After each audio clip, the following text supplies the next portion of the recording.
ଏ ସଂସାରରେ ସବୁଠାରୁ ବଡ଼ ସମ୍ପତ୍ତି ହେଉଛି ମଣିଷର ନିଜ ବୁଦ୍ଧି ଏବଂ ସବୁଠାରୁ ଭଲ ଅସ୍ତ୍ର ହେଉଛି ଧୈର୍ଯ୍ୟ ଏବଂ ସବୁଠାରୁ ଭଲ ସୁରକ୍ଷା ହେଉଛି ବିଶ୍ୱାସ ଏବଂ ସବୁଠାରୁ ଭଲ ଔଷଧ ହେଉଛି ହସ ହସ ମୁହଁ।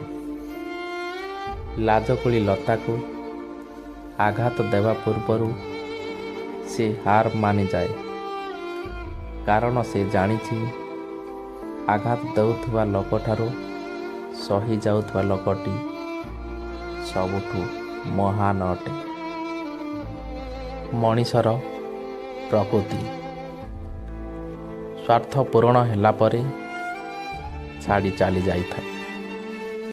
ବିଶ୍ୱାସ କଲେ କ୍ଷତି କରିବ ସେ, ପ୍ରଶୟ ଦେଲେ ମୁଣ୍ଡରେ ଚଢ଼େ, କ୍ଷମା ଦେଲେ ଦୁର୍ବଳ ଭାବେ, ସୁଖ ଦେଖିଲେ ହିଂସା କରେ, ଭଲ ପାଇଲେ ଅବିଶ୍ୱାସ କରେ, ସତ କହିଲେ ମିଛ ଭାବେ, ସ୍ୱାର୍ଥ ଥିଲେ ଆପଣାର ହୋଇଥାଏ, ଆଦର କଲେ ଖସାମତ ଭାବେ, ସତ ଉପଦେଶ ଦେଲେ ମୁହଁ ବୁଲେଇନି, ସାହାଯ୍ୟ ମାଗିଲେ ଉପଦେଶ ଦିଏ। ଏଇଟା ହେଉଛି ସାଙ୍ଗମାନେ ମଣିଷର ପ୍ରକୃତ ରୂପ। ଯଦି ଆପଣମାନଙ୍କୁ ମୋ ମୋଟିଭେସନ୍ ଷ୍ଟୋରିଟି ଭଲ ଲାଗୁଛି, ପ୍ଲିଜ୍ ମୋ ଚ୍ୟାନେଲକୁ ଟିକେ ଲାଇକ୍ କରନ୍ତୁ, କମେଣ୍ଟ କରନ୍ତୁ, ସବସ୍କ୍ରାଇବ୍ କରନ୍ତୁ। ଜୟ ଜଗନ୍ନାଥ।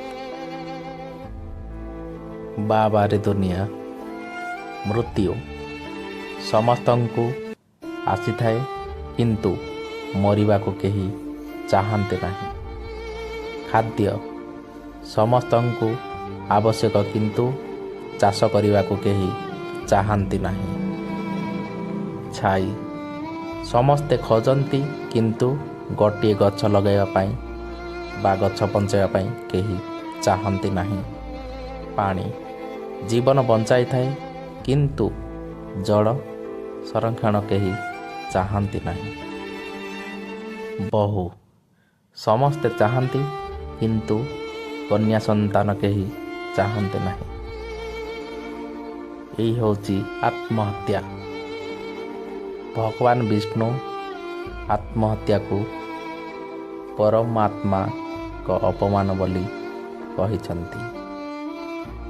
ଗରୁଡ଼ ପୁରାଣରେ କୁହାଯାଇଛି କି ଆତ୍ମହତ୍ୟା କରୁଥିବା ଆତ୍ମା ଅକାଳ ମୃତ୍ୟୁକୁ ପ୍ରାପ୍ତ ହୋଇଥିବା ସବୁଠାରୁ କଷ୍ଟଦାୟକ ସ୍ଥିତି ସେ ପହଞ୍ଚି ଯାଇଥାଏ।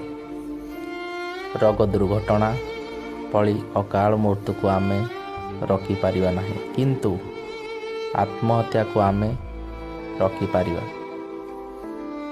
ଯେବେ ବି କୌଣସି ବ୍ୟକ୍ତିଙ୍କ ମନରେ ଆତ୍ମହତ୍ୟା ଭଳି ଭାବନା ଆସେ,